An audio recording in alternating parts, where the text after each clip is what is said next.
My goal is to have other girls stand up. 14-year-old Isaiah Roberts is an 8th grader at Fuller Elementary School. She was so moved by the stories of the dozens of missing women from her community that she wanted to get her friends together to demand action from city leaders. To show them even when they're not listening to us, they still can hear us, even when they don't want to. You have a voice.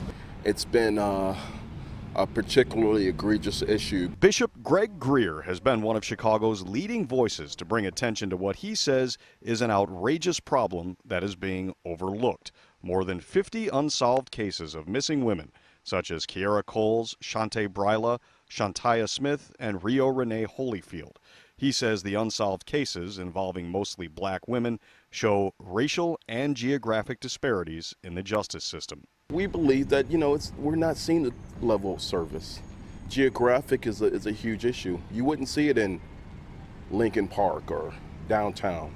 I don't believe, and we don't see it. The stats prove it. Earlier this month, is there a serial killer? U.S. Representative Bobby Rush held a community forum to address concerns that a serial killer or kidnapper may be responsible for a spate of similar strangulation deaths and disappearances.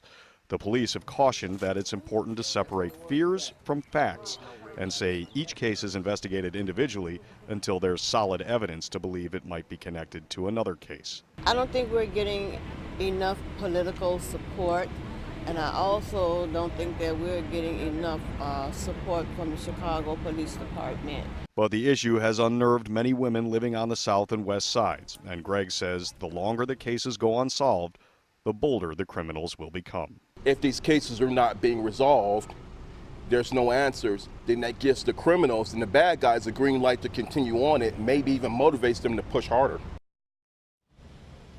And tonight, a statement from the Chicago police reading, quote, "We are conducting a comprehensive review of these cases. Detectives conducting this review are also detached as federal agents with the FBI should we need any type of technical assistance from the Bureau. At this moment, there is no physical evidence linking any of the victims, but we are reprocessing DNA samples and are taking the concerns very seriously." Again, this march underway now on King Drive. They plan to end up at Dyett High School, where they will hold a rally for these missing and murdered women.